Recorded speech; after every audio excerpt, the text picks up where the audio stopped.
Hey guys, welcome back to my YouTube channel. आज हम फिर से लास्ट पे से क्वेश्चन से एक इंपॉर्टेंट टॉपिक डिस्कस करने में सो लेट्स स्टार्ट है। आज का टॉपिक और क्वेश्चन आपको डिविडेंड पॉलिसी चैप्टर में से मिल जाएगा, जो कि यूनिट 4 के अंदर आता है।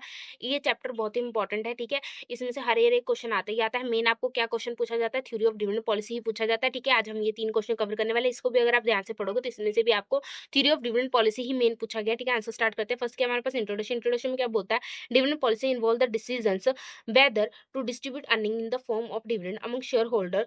और बोलता है कि भाई डिविडेंड पॉलिसी क्या कहती है, कि भाई हमें डिसीजन लेता होता है। कौन सा डिसीजन, कि भाई जो हमें अर्निंग हो रही है, जो हमें प्रॉफिट हो रहा है, क्या हम वो सारा का सारा प्रॉफिट क्या है शेयर होल्डर के बीच में डिस्ट्रीब्यूट कर दे। अब डिस्ट्रीब्यूट कैसे करेंगे भाई, डिविडेंड के फॉर्म में हम डिस्ट्रीब्यूट करेंगे। और या हम क्या करें, to retain earning for reinvestment in the business. बोलता है कि या हम क्या करें, वो सारा का सारा अर्निंग अपने पास रिटेन कर लें। अपने पास रिटेन का मतलब होता है कि अपने पास रख ले, रख के क्या करेंगे, उसको दोबारा से किसी प्रोजेक्ट में इन्वेस्ट कर देंगे, जिसे हम री इन्वेस्टमेंट बोलते हैं, ताकि जो बिजनेस है उसको प्रॉफिट हो सके। इस केस में क्या होगा कि भाई आप कोई भी डिविडेंड आप पे नहीं करोगे शेयर होल्डर को, ठीक है। और और आप क्या करो, या तो आप क्या कर सकते हो, to retain some earning and to distribute the remaining earning. बोलता है कि या तो आप ऐसा कर सकते हो कि जो कुछ जो अर्निंग है उसको कहीं ना कहीं आप डिस्ट्रीब्यूट कर सकते हो शेयर होल्डर को, और कुछ जो अर्निंग है उसे कहीं ना कहीं आप क्या कर सकते हो, रिटेन करके रख सकते हो, ठीक है। आगे बोलता है the main objective of a company is to increase the wealth of the shareholder. बोलता है कि भाई ये क्यों किया जाता है, ये डिसीजन क्यों लिया जाता है भाई, ये डिसीजन इसलिए लिया जाता है कि जो वेल्थ है शेयर होल्डर की उसको हम इंक्रीज कर सके, ठीक है। आगे देखो, आगे क्या बोलता है, आगे बोलता है हु टेक डिविडेंड डिसीजन। बोलता है डिविडेंड डिसीजन कौन लेता है, बोलता है कि dividend decision is a decision about the distribution of proportion of net profit of the company in the form of dividend to the shareholder of the company. बोलता है डिविडेंड डिसीजन क्या है, कि डिसीजन ही है कि भाई जिसमें हम क्या करते हैं, भाई हम ये डिसाइड करते हैं कि भाई जो हमारा प्रॉफिट हो रहा है, जो हमें अर्निंग हो रही है, कि भाई वो हम शेयर होल्डर को किस प्रोपोर्शन में डिस्ट्रीब्यूट करें, और कैसे हम डिस्ट्रीब्यूट करेंगे, डिविडेंड की फॉर्म में डिस्ट्रीब्यूट करेंगे, ठीक है। बोलता है dividend decision is taken by the board of director and is then recommended by the shareholder for the final approval at the annual general meeting of the company. बोलता है जो dividend decision है वो कौन लेता है, ये board of director लेती है। फिर उसको क्या करती है कि एनुअल जनरल मीटिंग में वो उस जो डिसीजन लिया होता है उसको बताती है। फिर उसके ऊपर जो शेयर होल्डर अपनी अप्रूवल देते हैं कि भाई उन्हें ये डिसीजन मंजूर है कि नहीं मंजूर है, ठीक है। आगे क्या बोलता है, the shareholder can't increase the amount of dividend as recommended by the board of director. बोलता है कि जब बोर्ड ऑफ डायरेक्टर अपना प्रस्ताव रखेगी, ठीक है, वो अपना बताएगी उन्होंने क्या डिसीजन लिया, तो भाई वो अपना अप्रूवल तो दे सकते हैं शेयर होल्डर। बट अगर वो ये बोले कि भाई जितनी जितनी अमाउंट बोर्ड ऑफ डायरेक्टर ने ऑलरेडी डिसाइड की हुई है कि वो भाई वो उनको डिविडेंड के रूप में देंगे, वो उन्हें नहीं बढ़ा सकते, वो ये नहीं बोल सकते कि इस अमाउंट को बढ़ाओ, ठीक है।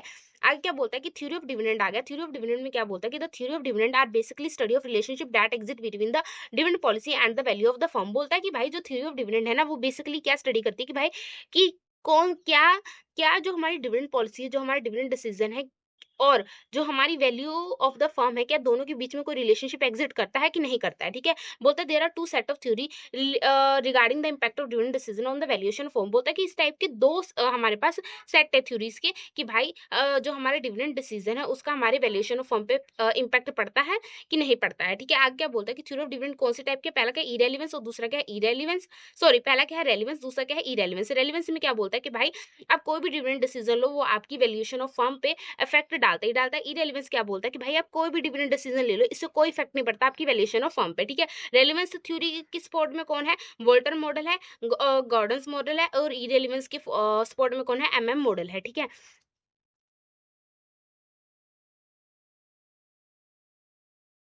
आगे देखो, आगे क्या लिखा है, आगे हमारे पास आ गया रेलिवेंस थ्योरी ऑफ डिविडेंड। बोलता है कि according to the relevance theory as suggested by Walter and Gordon, the dividend decision is an important and very relevant decision as reflected the shareholder wealth and also the valuation of firm. जैसे मैंने बताया कि relevance theory क्या बोलती है कि भाई आप जो भी डिविडेंड डिसीजन लोगे वो कहीं ना कहीं बहुत ही इंपॉर्टेंट है, बिकॉज वो कहीं ना कहीं आपकी शेयर होल्डर वेल्थ और कहीं ना कहीं वैल्यूएशन ऑफ फर्म दोनों को ही इफेक्ट करता है। बोलता है आगे आ गया इरेलीवेंस थ्योरी ऑफ डिविडेंड। बोलता है कि on the other hand the irrelevance theory suggested that dividend decision is irrelevant as it does not affect the shareholder wealth. बोलता है कि उसके उल्टा अगर देखा जाए तो इरेलीवेंस थ्योरी बोलती है कि भाई आपकी डिविडेंड जो डिविडेंड डिसीजन इरेलीवेंट है, मतलब कि उसकी कोई इंपॉर्टेंस नहीं, बिकॉज ये कहीं ना कहीं आपकी शेयर होल्डर वेल्थ या वैल्यूएशन ऑफ फर्म को अफेक्ट नहीं करती है, ठीक है। उसके बाद हम क्या करने वाले हैं, इन इन मॉडल्स की जो सपोर्ट में तो उनको पढ़ेंगे। पहला हम कौन पढ़ेंगे, मॉडल्स की जो सपोर्ट में तो उनको पढ़ेंगे। पहला हम कौन पढ़ेंगे भाई, वॉल्टर मॉडल पढ़ेंगे, जिसमें क्या बोलता है कि professor Walter strongly support the doctrine that dividend decision are relevant and that dividend policy affect the value of the firm. बोलता है कि जो वॉल्टर मॉडल था उन्होंने किसको सपोर्ट किया, रेलेवेंस थ्योरी को सपोर्ट किया, कि भाई वो बोलते हैं कि भाई आप कोई भी डिविडेंड डिसीजन लो, कहीं ना कहीं आपकी वैल्यूएशन ऑफ फर्म को बहुत ही अफेक्ट करता है, बिकॉज डिविडेंड जो पॉलिसी है, जो डिसीजन है, वो बहुत ही इंपॉर्टेंट डिसीजन है। बोलता है कि according to him the dividend policy of a firm depend on the availability of investment opportunity and the relationship between the firm internal rate of return and its cost of capital। बोलता है कि भाई ये तो हमें पता लग गया कि जो डिविडेंड पॉलिसी है वो कहीं ना कहीं हमारी वैल्यूएशन ऑफ फर्म को फैक्टर बोलती है, बट बोलता है कि डिविडेंड पॉलिसी किसके ऊपर डिपेंड करती है, मतलब जो हमारा डिविडेंड डिसीजन है वो किसके ऊपर डिपेंड करता है। बोलता है वो किसके ऊपर डिपेंड करता है, रेट ऑफ रिटर्न और कॉस्ट ऑफ कैपिटल के ऊपर ही डिपेंड करता है। ठीक है, आगे क्या बोलता है, दस professor Walter model is based on the relationship between the return on the investment and the cost of equity capital. उसी को ही दोबारा लाइन को लिखा हुआ कि भाई जो प्रोफेसर वॉल्टर मॉडल है वो किसके ऊपर बेस करता है कि भाई बीच में रिलेशनशिप क्या है, किसके बीच में, return on the investment and cost of equity capital. ठीक है, रिटर्न ऑन इन्वेस्टमेंट क्या होता है कि भाई आपको कितना, एक जो आप जहां पे भी इन्वेस्ट कर रहे हो उस पे आपको कितना रिटर्न मिल रहा है, और दूसरा कॉस्ट ऑफ इक्विटी कैपिटल होता है कि भाई शेयर होल्डर कितना मिनिमम मिनिमम जो बोलते हैं कि मिनिमम मिनिमम, हाँ, बोलता है कि भाई कॉस्ट ऑफ इक्विटी कैपिटल क्या बोलता है कि भाई जो शेयर होल्डर वो कितना मिनिमम रिटर्न एक्सेप्ट करते हैं। ठीक है, भाई आप कोई भी चीज बनाते हो, ठीक है, तो उतना प्रॉफिट तो आप भी एक्सेप्ट करते हो ना। फॉर एग्जांपल आप जैसे गए हो, आप एग्जाम दे के आए हो, ठीक है, एग्जाम दे के आए तो भाई आप एग्जाम दे के आते हो तो भाई आप एक्सेप्ट तो करते हो ना कि भाई मैं एग्जाम दे के आया तो मेरे 60 मार्क्स आएंगे, 50 मार्क्स आएंगे। ठीक है, आप इतना तो एक्सेप्ट करते हो कि भाई मैं इतना आऊंगा। अब उसके बाद वो एक्चुअल में कितना है वो अलग बात है। तो वही चीज बोलता है कि जब आप इन्वेस्ट करते हो किसी जगह पे तो आपकी एक एक्सपेक्टेशन होती है कि भाई मिनिमम इतना तो हमें रिटर्न मिलना ही चाहिए, बट रिटर्न ऑन इन्वेस्टमेंट मतलब एक्चुअल में आपको कितना रिटर्न मिल रहा है। तो रिटर्न ऑन इन्वेस्टमेंट कैसे डिनोट किया जाता है, आर से डिनोट किया जाता है। कॉस्ट ऑफ इक्विटी कैपिटल कैसे डिनोट किया जाता है, के ई से। की के बड़ा होता है, ई उसके पैरों में होता है छोटा सा। ठीक है, बोलते हैं professor Walter suggest the following rules. बोलता है कि ये रिलेशनशिप के बेसिस पे, जो हमने बोला कि भाई रिलेशनशिप के बेसिस में, बोलता है कि ये दोनों के बीच में तीन टाइप के रिलेशनशिप्स होते हैं। उसी रिलेशनशिप के बेसिस पे तीन उन्होंने रूल्स बताए कि भाई हमें क्या करना चाहिए। ठीक है,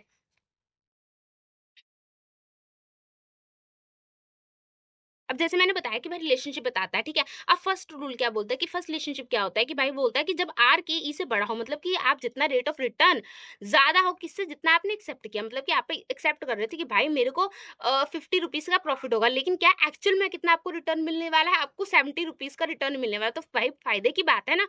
तो बोलता है इसमें क्या करेंगे, if a company can earn a high return on its investment then the market rate of the capitalization the company should be retain, एक मिनट, ये हाँ, रिटेन द एंटायर अर्निंग्स। बोलता है कि भाई जब आपको ज्यादा से ज्यादा प्रॉफिट हो रहा है, आपकी एक्सपेक्टेशन से ज्यादा प्रॉफिट हो रहा है, तो भाई जितना भी आपका अर्निंग हुई ना सारी इन्वेस्टमेंट कर दो। ठीक है, आपको घाटा नहीं हो रहा, आपको प्रॉफिट हो रहा है तो इन्वेस्ट कर दो। जब आप सारी की सारी अर्निंग इन्वेस्ट कर दोगे तो भाई आप क्या करोगे, आप कोई भी डिविडेंड पे आउट नहीं करोगे। जैसे मैंने आपको बोला कि आपको पता था कि भाई यहाँ पे मैं इन्वेस्ट करूंगा तो मेरे को 50 रुपीज मेरे को प्रॉफिट तो चाहिए। अगर मैं कहीं पे भी इन्वेस्ट करता मेरे 50 रुपीज तो इन्वेस्ट अर्निंग चाहिए। ठीक है, आपने जब उस इन्वेस्टमेंट को देखा, प्रपोजल को देखा, तो आपको पता लगा आपको तो 70 रुपीज का प्रॉफिट हो रहा है। तो भाई आप पागल थोड़ी ना होगा कि वहां पे इन्वेस्ट नहीं करोगे, तो आप तो बड़ी जल्दी जल्दी इन्वेस्ट करो। तो ये चीज बोलता है कि अगर आर जो है कि इससे बड़ा हो जाए, ठीक है, ये वाला जो साइन है ये बड़े का होता है। ठीक है, मतलब कि किसकी तरफ मुंह खुला है, आर की तरफ मुंह खुला है। जिसकी तरफ मुंह खुला हो वो वाली साइड क्या होती है, बड़ी होती है। जिस साइड मुंह बड़ा बंद होता है वो साइड क्या होती है, छोटी होती है। ठीक है, मैं लिख देती हूँ छोटी होती है और ये साइड बड़ी होती है। ठीक है, तो आर बड़ा होगा के से, तो भाई आप बेफिक्र होकर इन्वेस्ट कर दोगे। ठीक है, सेकंड रूल क्या बोलता है, जब आर क्या है के से छोटा, मतलब कि आपने कितने, आपका जो रेट ऑफ रिटर्न है वो आपके मिनिमम एक्सपेक्टेशन से भी कम है, तो भाई फिर आप क्या करोगे, आप इन्वेस्ट जो इन्वेस्ट करोगे ही नहीं। जब इन्वेस्ट नहीं करोगे तो अर्निंग का क्या करोगे, डिविडेंड के रूप में डिवाइड कर दोगे। ठीक है, सॉरी डिस्ट्रीब्यूट कर दोगे। तो वही चीज यहाँ पे भी लिखी, if a company is earning less than market rate of capitalization the company should distribute the entire earning as dividend. जैसे बोला कि एंटायर अर्निंग को क्या है, डिविडेंड के रूप में डिस्ट्रीब्यूट कर दो। ठीक है, यहाँ पे कहता है रिटेन कर लो। ठीक है, आगे क्या बोलता है, आर इक्वल टू के, बोलता है कि जितना आपको रिटर्न मिल रहा है वो किसके बराबर है, जितना आपने एक्सेप्ट किया था। मतलब कि ना आपको घाटा हो रहा है ना आपको प्रॉफिट हो रहा। तो इसमें केस में क्या होगा कि आपके पास चॉइस है, आप कोई भी डिसीजन ले सकते हो, इससे कोई भी फर्क नहीं पड़ेगा। बोलता है आगे लिखा है, in the company rate of the return on its investment is exactly to the market rate of capitalization the dividend policy will not affect the market price of share. बोलता है कि कोई भी इफेक्ट नहीं पड़ेगा आपके मार्केट प्राइस ऑफ शेयर पे। तो आप क्या कर सकते हो, आप क्या कर सकते हैं, आप कोई भी डिसीजन ले सकते हो। बोलता है कि अजम्पशन क्या है वॉल्टर मेडल का, भाई बोलता है कि वॉल्टर मेडल कुछ अजम्पशन के ऊपर बेसिस है, मतलब कि कुछ बेसिस के ऊपर डिपेंड करता है। बोलता है क्या वो मान के चलता है, बोलता है कि company has a long life. बोलता है कि वॉल्टर मॉडल क्या मान के चलता है कि भाई जो कंपनी है ना उसकी लॉन्ग लाइफ है, मतलब कि कभी भी कंपनी जो है वो बंद होती ही नहीं है, ठीक है। आगे क्या बोलता है, company does not use external finance and all investment proposal finance through retained earning only. बोलता है कि जो कंपनी है वो क्या मान के चलता है कि जो कंपनी है वो क्या फाइनेंस्ड कैसे होती है, सारी की सारी, मतलब कि रिटेन्ड अर्निंग से ही फाइनेंस हो रही है, मतलब कि वो क्या करती है कि एक्सटर्नल फाइनेंस किसी भी टाइप का यूज ही नहीं करती है, ठीक है, जो कि एक्चुअल लाइफ में प्रैक्टिकल है ही नहीं, ठीक है। आपको भी पता है कि एक कंपनी को इंटरनल फाइनेंस भी चाहिए होता है, एक्सटर्नल फाइनेंस भी चाहिए होता है। और वोल्टर क्या मान के चलता है कि भाई जो कंपनी है वो कहीं ना कहीं पूरी किसके ऊपर बेस्ड है, रिटेन्ड अर्निंग के ऊपर ही बेस्ड है, मतलब इंटरनल फाइनेंस के ऊपर ही बेस्ड है, वो एक्सटर्नल फाइनेंस वो लेती ही नहीं है, बाहर से कोई किसी तरीके का फाइनेंस लेती ही नहीं है। आगे बोलता है rate of return on investment and the cost of equity remain constant. बोलता है कि जो हम पढ़ रहे थे कि आर और के ई का रिलेशनशिप, वो बोलता है कि ये जो है ये हमेशा कांस्टेंट मतलब रहते हैं, मतलब कि जो रेट ऑफ रिटर्न है उसमें भी किस तरीके का चेंज नहीं आता, जो हमारे पास कॉस्ट ऑफ कैपिटल है उसमें भी किस तरीके का चेंज नहीं आता है, ठीक है। आगे क्या बोलता है, नेक्स्ट हमारे पास क्या आ गया, नेक्स्ट हमारे पास आ गया फॉर्मूला कि भाई वोल्टर ने फॉर्मूला दिया है हमें वैल्यूएट करने के लिए, ठीक है। फॉर्मूला क्या है भाई, पी डी प्लस आर, ठीक है, जिसमें से ब्रैकेट में डाल के E minus D bracket close divided by K E, ठीक है। इसमें क्या है भाई, पी का मतलब क्या है, पी का मतलब होता है मार्केट प्राइस पर शेयर की, मतलब भाई जो मार्केट प्राइस क्या है एक शेयर का, ठीक है। उसके बाद डी से क्या है, डी से है डिविडेंड पर शेयर की, भाई आपको कितना डिविडेंड दिया जा रहा है एक शेयर के ऊपर। आर से क्या है, मतलब rate of return on investment, जैसे हम आर तो पहले यहाँ से पढ़ ही रहे थे पीछे से, ठीक है। आर का मतलब क्या है कि भाई आपको कितना रिटर्न मिल रहा है कि इन्वेस्टमेंट के ऊपर। ई से क्या है कि अर्निंग पर शेयर, मतलब कि हर एक शेयर पे आपको कितनी अर्निंग हो रही थी, ठीक है। डी डी आपको पता ही लग गया कि भाई ये वाला डी, ठीक है, सेम ही डी है, ये वाला डी और ये वाला डी सेम है कि भाई डिविडेंड कितना मिल रहा है आपको एक शेयर पे। के ई क्या है कि भाई कॉस्ट ऑफ इक्विटी कैपिटल कितना होगा डिवाइड बाय के ई, मतलब कि कॉस्ट ऑफ इक्विटी कैपिटल होगा, ये आपका फॉर्मूला हो गया, ठीक है। अब ये जो क्वेश्चन है वो थोड़ा सा छोटा हो गया, मैक्सिमम ये क्या करते हैं कि एक मेथड भी पूछ लेते हैं, जैसे हमने पीछे क्वेश्चन में देखा कि एक मेथड भी पूछ लेते हैं। तो इस केस में क्या करना है, एक आपको प्रैक्टिकल सॉल्व कर देना है, जिसमें एग्जांपल लिख के देखो, एग्जांपल में सो कोई ज्यादा डिफरेंट नहीं, बहुत सिंपल लिखा हुआ, the following information is available in the respect of x limited, ठीक है। बोलते हैं कि कुछ इन्फॉर्मेशन आपको अवेलेबल है किसकी, एक्स लिमिटेड की, जिसमें आपको क्या दिया हुआ है, अर्निंग पर शेयर ई दिया हुआ है, ई आपको पहले दिया हुआ है 8 रुपीज, कैपिटलाइजेशन रेट मतलब कि के ई भी आपको दिया हुआ 10%, रेट ऑफ रिटर्न आर भी आपको दिया हुआ 50%। अगर आप यहाँ से ध्यान से देखो तो आपको क्या क्या चीजों की जरूरत पड़ रही है, ठीक है, इसके अकॉर्डिंग आपको सारी चीजें ही मिल गई है, ठीक है। ये वाला जो फॉर्मूला है ये मैंने यहाँ पे फॉर्मूला लिख दिया, ठीक है। अब ये फॉर्मूले में आपको अमाउंट फिल करनी है, ठीक है। अब यहाँ पे देखो, अब यहाँ पे डी वाला तो मैं आपको बाद में बताती हूँ, डी का अभी जीरो के लिखा है, इसको छोड़ दो, ठीक है। आर क्या था, आर हमारे पास कितना था, आर हमारे पास 50% था, 50% पे 0.50 कैसे है, 50 को डिवाइडेड बाई आप जब भी 100 करोगे, क्यों, क्योंकि परसेंटेज से हम इसको नॉर्मल वैल्यू में कवर करते हैं, तो ये हो जाता है 15, ठीक है। मतलब कि जो भी अमाउंट आप परसेंटेज में नहीं लिखोगे उसको आप डिवाइड बाय 100 करोगे, ठीक है। तो क्या आ गया 0.15 आ गया, ठीक है। उसके बाद क्या है हमारे पास ब्रैकेट क्लोज था, ई कितना हमारे पास है, ई हमारे पास 8 है, तो 8 आ गया, माइनस डिविडेंड का 0 है, बाद में बताती हूँ, डिवाइड बाय के कितना है, के ही है 10%, 10% को कन्वर्ट करते हैं तो 0.10 आ जाता है, ठीक है।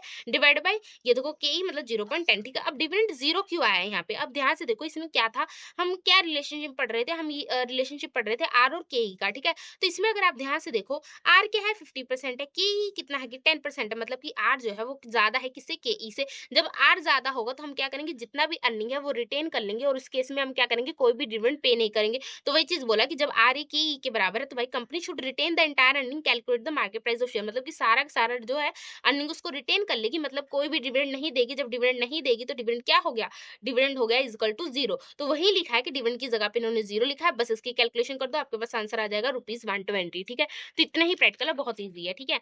आगे लिखते हैं, अब हमने वॉल्टर का मॉडल तो पढ़ लिया, अब वॉल्टर के कुछ क्रिटिसिज्म है, मतलब कि कुछ लिमिटेशंस है भाई, वो क्या है। बोलता है Walter approach assume that the firm has infinite life. बोलता है कि वॉल्टर अप्रोच क्या मान के चल रहा था कि भाई जो फर्म है ना वो लॉन्ग लाइफ चलती है, मतलब वो कभी बंद ही नहीं होती है। तो गलत बात है ना, कंपनी बंद भी होती है ना, जो प्रॉफिट नहीं कमाती है, बहुत सारे रीजन से वो बंद हो जाती है, ठीक है। आगे बोलता है R and K remain constant as a matter of fact, both R and K change with the change in firms investment and risk pattern. बोलता है कि ये तो मान के चलती थी कि जो आर है वो के है वो हमेशा ही कॉन्स्टेंट रहता है, उसमें कोई चेंज नहीं होता। बट आप बताओ किसी अगर प्रोजेक्ट में ज्यादा रिस्क होगा तो भाई उसमें रिटर्न भी ज्यादा होगा, ठीक है। अगर किसी प्रोजेक्ट में रिस्क कम होगा तो रिटर्न भी कम होगा। तो वैसे बोलता है कि ऐसा नहीं होता, एक्चुअल लाइफ में क्या है कि दोनों के दोनों ही चेंज होते हैं। आगे क्या बोलता है, all investment proposal of finance through internal fund is not true. बोलता है कि ये मान के चलता था कि जितना भी कंपनी इन्वेस्ट, जितनी भी फाइनेंस हो रही है वो क्या है, इंटरनल फंड से हो रही है, जो कि गलत है। एक कंपनी दोनों ही टाइप के फंड्स के ऊपर डिपेंड करती है, इंटरनल भी और एक्सटर्नल भी, ठीक है। तो यहाँ पे आपका वोल्टर मॉडल जो है वो एक्सटर्नल भी, ठीक है। तो यहाँ पे आपका वोल्टर मॉडल जो है वो कंप्लीटली ही कंप्लीट हो गया है। अब क्या हम दूसरा मॉडल करेंगे, गॉर्डन मॉडल अप्रोच क्या करेंगे, उसमें ये भी किसके रिलेटेड है, ये भी रेलिवेंस के ही रिलेटेड है, ठीक है।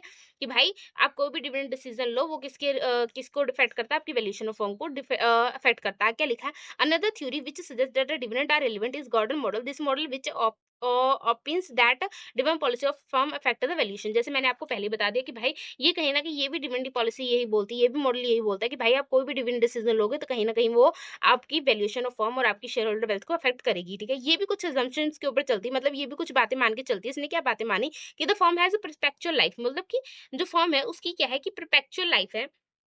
क्या बोलता है, the firm is an all equity firm and no external financing is use. जिसने भी वही चीज बोला कि भाई जो फर्म है ना उसमें भी क्या है कि भाई वो सारी की सारी इंटरनल फाइनेंसिंग यूज करता है, मतलब कि इक्विटी फर्म ही इंटरनली फाइनेंस यूज करेगा, मतलब बाहर से किसी भी तरीके का फाइनेंस नहीं यूज लेता। आर एंड की आर कोस्ट कॉन्स्टेंट, मतलब कि जो आर एंड की है वो भी कॉन्स्टेंट है।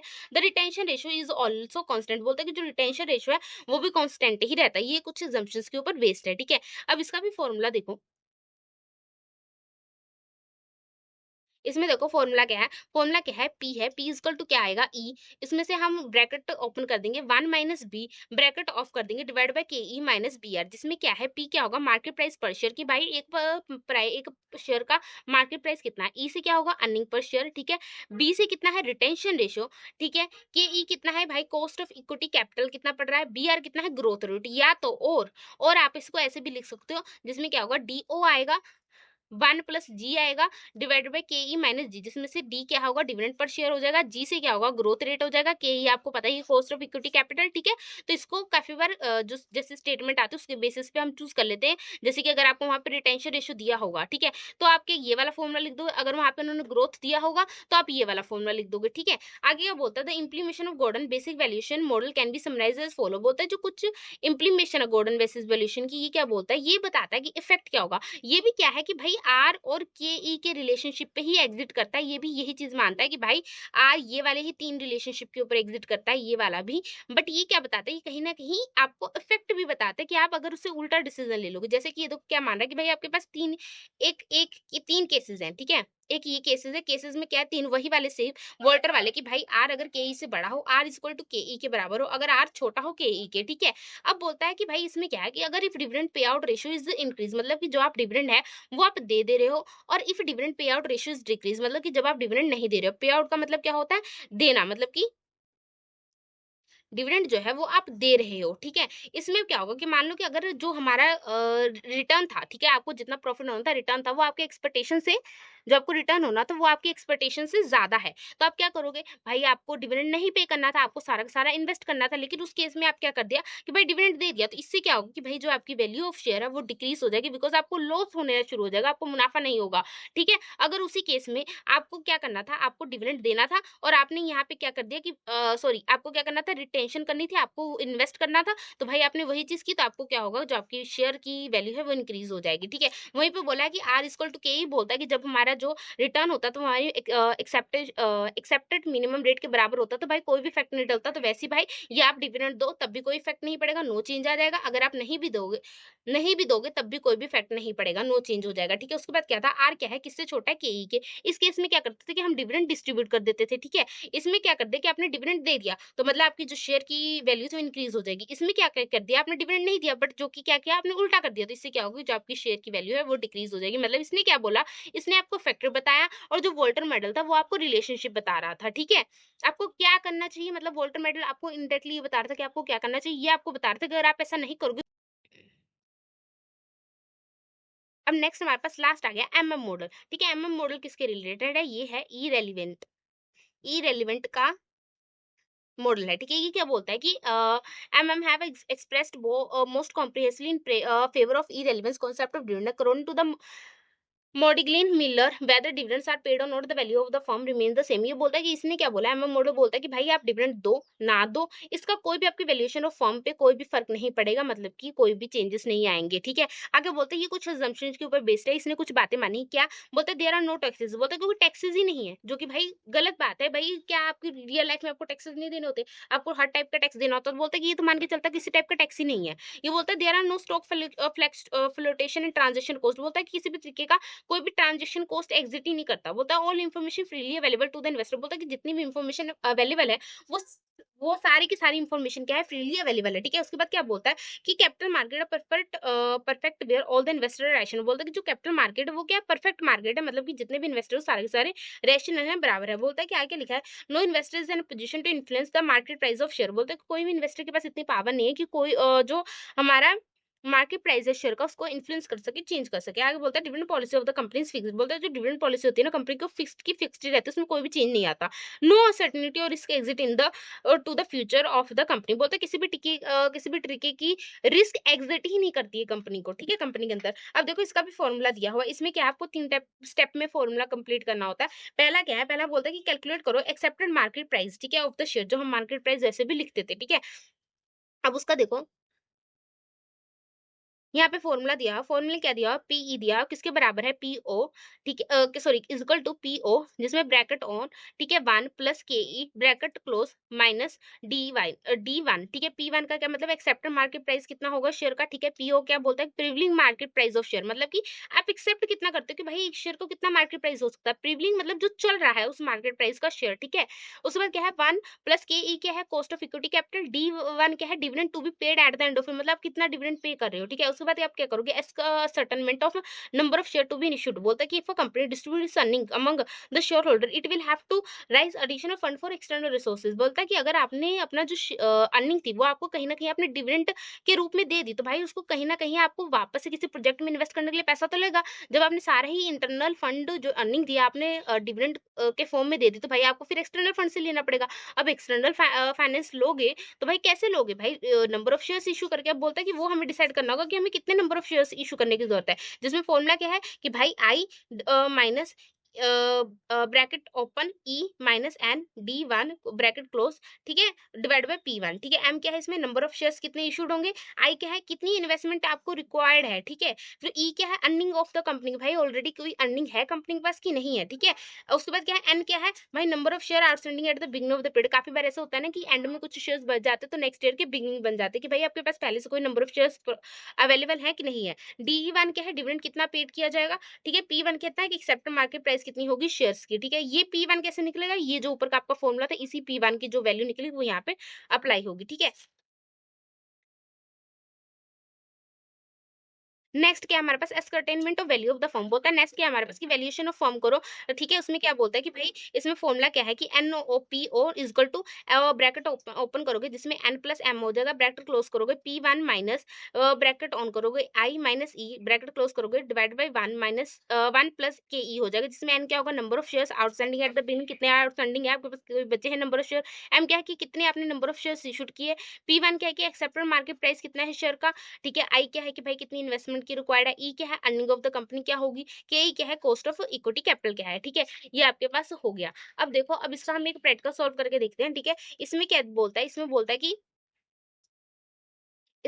Example x limited has a capital of 10 lakh in equity shares of 100 each, बोलता है कि भाई आप मान के चलो कि आपके पास इक्विटी कैपिटल ऑलरेडी 10,000 के हैं, जिसमें इक्विटी शेयर्स कितने के 100 ईच के पड़ रहे हैं, ठीक है। इसमें से आप क्या लिखोगे, मतलब इसमें से क्या होगा, पीओ कितना हो गया आपके पास 100 हो गया, ठीक है। और हम आपके पास आप डिविडेंड कितना पे करोगे, डिविडेंड भाई डिवाइड बाय 100 करोगे,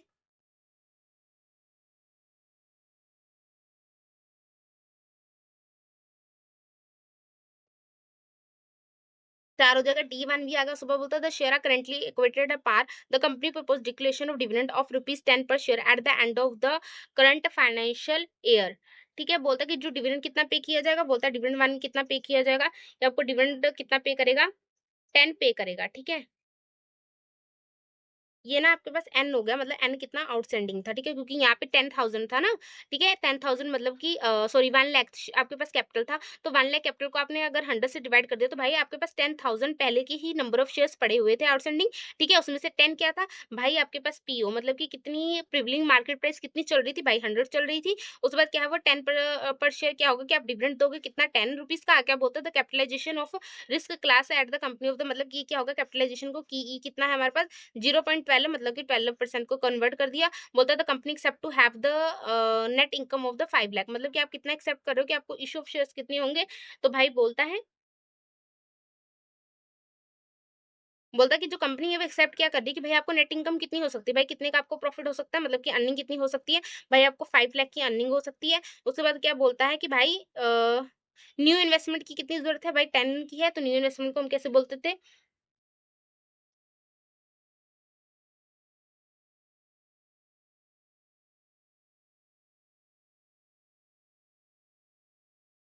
आई।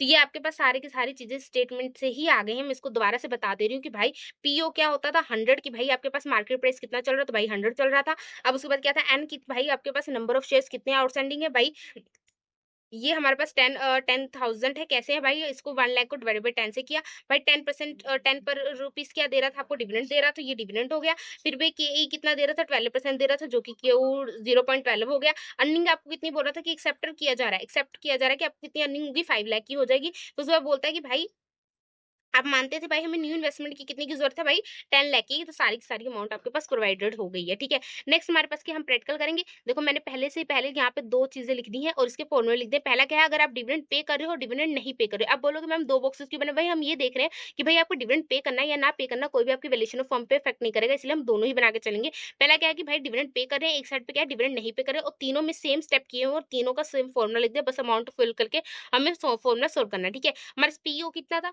हमारे पास 100 था, ठीक है, 1 हो गया प्लस 0.12, ठीक है। उसके बाद हमारे पास डिविडेंड कितना दे रहे थे 10, उसके बाद हमारे पास कितना आ जाएगा 10, और ये आ जाएगा रुपीज 102, ठीक है। यहाँ पे चलो एम कितना हमारे पास था, एम बोलता है कि भाई इन्वेस्टमेंट की जो थी 10,000 1 करोड़ की जरूरत थी, जिसमें से हमें अर्निंग कितनी की हम एक्सेप्ट कर रहे थे भाई 5,000, 5 लाख की, तो हमें अर्निंग ही हो जाएगी, ठीक है। हम नंबर ऑफ शेयर्स हमारे पास ऑलरेडी कितने के थे 10,000 के थे, जिसमें से मल्टीप्लाई कर देंगे, डिविडेंड कितने का देना था 10 का देना था, डिवाइड बाय कर देंगे रुपीज, यहाँ पे 2,000 लिखा 102 निकलेगा, तो वही निकला, तो इसको सॉल्व कर देंगे तो हमारे पास आ जाएगा 6 लाख डिवाइड बाय 102, ठीक है। इसको आप आगे से डिवाइड कर देना, ठीक है। आगे क्या आ गया हमारे पास एनपीओ का क्या फॉर्मूला है, इसमें से भी देखो एन कितना है कि भाई एन हमारे पास नंबर ऑफ शेयर्स कितने आउटस्टैंडिंग थे, इतने थे, हमें कितने की जरूरत थी। इसको मैंने सॉल्व नहीं किया, इसको मैंने ऐसे ही ब्रैकेट में डाल दिया, अगर आपको इसको डिवाइड करके भी डालना है तो आप डिवाइड करके भी डाल सकते हो, ठीक है।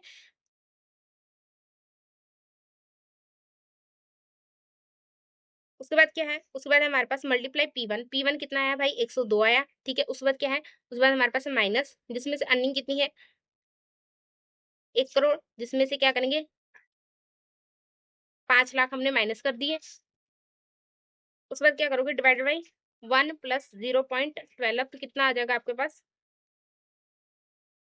ये आ गया इतना आंसर, ठीक है। तो अब हम देखेंगे कि जब हम डिविडेंड क्या है कि हम पे ही नहीं कर रहे डिविडेंड, तो जब डिविडेंड पे नहीं करेंगे तो जहाँ पे डिविडेंड हम 10 रुपया दे रहे थे अब हम क्या करेंगे वहाँ जीरो डाल देंगे, बाकी सारी की सारी अमाउंट क्या हो जाएगी सेम हो जाएगी, जैसे कि यहाँ पे डाला 1 प्लस 0.2, ठीक है। अब डिविडेंड नहीं पे कर रहे तो मतलब कि यहाँ क्या हो जाएगा जीरो, ठीक है। तो फॉर्मूला क्या हमारे पास हो जाएगा रुपीज 112 हो जाएगा, ठीक है। यहाँ पे भी सेम चीज देखो सेम फॉर्मूला आ जाएगा 0 1000 डिवाइड बाई 5 लाख माइनस 10,000, ठीक है। अब मल्टीप्लाई यहाँ पे जीरो हो जाएगा बिकॉज क्योंकि हम कोई भी टाइप का डिविडेंड नहीं पे कर रहे हैं, तो यहाँ पे क्या हो जाएगा 112, तुम्हारे पास आंसर क्या आ जाएगा 5 लाख डिवाइड बाई 112, ठीक है। नेक्स्ट हमारे पास क्या था वही फॉर्मूला सेम लिखेंगे, यहाँ पे देखो 10,000 प्लस 50,000 डिवाइड बाई 112, ठीक है, मल्टीप्लाई 112 लेस 2 3 4 5, ये माइनस 5 लाख, तो आपको कितना आंसर आ जाएगा डिवाइड बाई 1 प्लस 0.12। वही आपको आंसर कितना पड़ा? इतना। मतलब कि आपने अगर डिविडेंड पे किया, अगर आपने डिविडेंड पे किया तब भी आपकी कितनी निकली है वैल्यूएशन ऑफ फर्म? भाई इतनी ही निकली। अगर आपने डिविडेंड नहीं पे किया तो इतनी निकली। भाई बोलता है कि कोई भी इफेक्ट नहीं पड़ता, आप कोई भी डिविडेंड डिसीजन ले लो, ठीक है?